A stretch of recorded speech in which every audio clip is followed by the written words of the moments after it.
open skies, a thing breathing, praising God in the global need. Good morning. Thanks for letting me talk with you for a few moments this morning. I want to start with a few lines from a poem by the Greek poet Constantine Cavafy.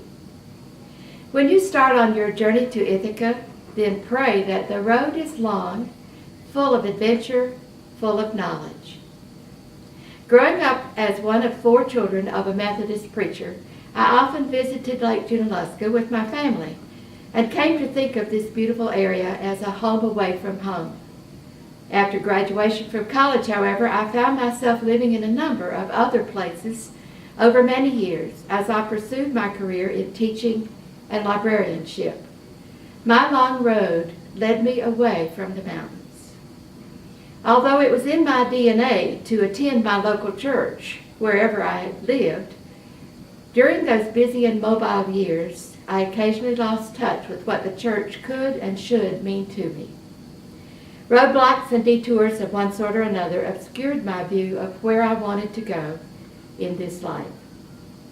But God didn't give up on me, and I will always be eternally grateful for His divine forgiveness.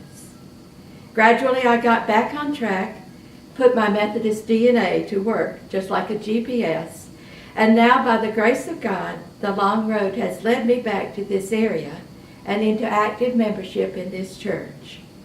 But I don't think my journey has ended here. In fact, just the opposite. The road to Ithaca lasts a long time for each of us, so the spiritual journey goes on. Like each of you, I've been looking to find my niche within this large and active congregation. It isn't enough to just sit on the sidelines, observe all the wonderful activities, and be amazed and grateful that it's happening here. Instead, I felt God nudging me to plunge in, get with the program, wherever I might best participate, and make every mile of my faith journey count. A year ago, I heard there were some openings in a new Disciple 2 class that was forming. You've heard about the disciple concept, guided Bible study and discussion, and commitment to servant ministry. I had heard that these disciple classes are a great experience, but I had doubts whether I would find it helpful or whether I would even be able to contribute much to the group myself, so I hesitated. But then God gave me a nudge, a shove, and I signed up. Our class was small, just 12 of us, and our leader was knowledgeable and patient. We met every Wednesday night for 32 weeks, and our Bible readings included significant sections of the Old and New Testament. Discussions and prayer were central to each session. As we grew better acquainted, we became more willing to risk real involvement. We were a motley crew, to be sure. We were all ages, and many of us were at different places in our faith journey. We became more willing, though, as our friendships grew and we reached across our differences and shared our beliefs, our doubts, our longings, and our different faith perspectives. In closing, let me tell you 3 of the most important things I learned. 1, we are all children of God, with the incredible Judeo-Christian heritage that the Bible reveals in all its depth, majesty, and complexity. 2, as God's chosen people, we are compelled to take the Christian message to all the world.